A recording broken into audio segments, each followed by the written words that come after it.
Hi ನಮಸ್ತೆ ಸ್ನೇಹಿತರೆ, ನಾನು ಅರ್ಪಿತಾ ಹಾಸನ್. ಇವತ್ತು ಬೆಳಗ್ಗೆ ಎದ್ಬಿಟ್ಟು ಟಿಫನ್ ಮಾಡಿಕೊಂಡು ನೆಕ್ಸ್ಟು ಫ್ರೆಶ್ ಆಗಿ ರೆಡಿ ಆಗಿಬಿಟ್ಟು ನೆನ್ನೆ ನಮ್ಮ ಮನೆಯವರು ಇಯರಿಂಗ್ಸ್ ಕೊಡಿಸಿದ್ರು. ನೋಡೋಣ ಹೆಂಗೆ ಕಾಣಿಸ್ತಿದೆ ಅಂತ ನೋಡ್ಕೊತಾ ಇದ್ದೀನಿ. ಆಮೇಲೆ ಡ್ರೆಸ್ ಎಲ್ಲ ಐರನ್ ಮಾಡ್ಕೊತಿದ್ದೀನಿ. ನಾನು ಐರನ್ ಮಾಡೋಕ್ಕೆ ಸ್ಟಾರ್ಟ್ ಮಾಡಿದರೆ ನಮ್ಮ ಮನೆಯವ್ರು ನಂದು ಒಂದು ಅಂತ ಕೊಡ್ತಾರೆ. ಸರಿ ಅವ್ರದ್ದು ಓಕೆ ಅಂತ ಮಾಡಿಕೊಟ್ಟೆ ಬಟ್ಟೆನ. ನೆಕ್ಸ್ಟು ರೆಡಿ ಆದ ಕೆಲಸಕ್ಕೆ ಹೋಗ್ತಾಯಿದ್ದೀನಿ. ಎಲ್ರಿಗೂ ಬಾಯ್ ಹೇಳಿ. ಆಮೇಲೆ ಹೋಗ್ಬೇಕಾದ್ರೆ ಸರಿ ನಮ್ಮ ಮನೆಯವ್ರು ಇವತ್ತು ಹಾಸ್ಪಿಟ್ಲ್ ಹತ್ರನೇ ಬಿಡ್ತೀನಿ ಅಂತ ಕರ್ಕೊಂಡು ಹೋದರು. ಹೋಗ್ಬೇಕಾದ್ರೆ ಒಂದು ಬೇಬಿ ಸಿಗುತ್ತೆ, ಬೇಬಿಗೆ ಹಾಯ್ ಮಾಡಿ ಹೋಗ್ತೀವಿ. ಸರಿ ನಾನು ವರ್ಕ್ ಹತ್ರ ಹೋಗಿದೆ. ಮನೆಯವರು ಸಂಜೆ ನಾನೇ ಕರ್ಕೊಂಬರ್ತೀನಿ, ನಮ್ಮ ಫ್ರೆಂಡ್ ಮದುವೆ ಇದೆ, ಅಲ್ಲೇ ಕರ್ಕೊಂಡು ಹೋಗ್ತೀನಿ ಅಂತ ಹೇಳಿದರು. ಸರಿ ನಾನು ಅವ್ರ ಜೊತೆ ಹೋದೆ. ನನ್ನನ್ನು ರೇಗಿಸ್ಕೊಂಡು ಗೊಬ್ಬಿ ಕರ್ಕೊಂಡು ಹೋಗ್ತೀನಿ ಅಂತೆಲ್ಲ ರೇಗಿಸ್ಕೊಂಡು ಹೋದರು.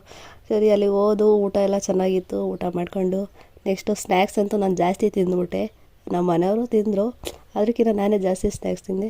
ಸರಿ ಎಲ್ಲ ಮುಗಿಸ್ಕೊಂಡು ಮನೆಗೆ ಬಂದು ಇವತ್ತು ನನ್ನ ದಿನ ಹೀಗಾಗಿತ್ತು. ಬಾಯ್.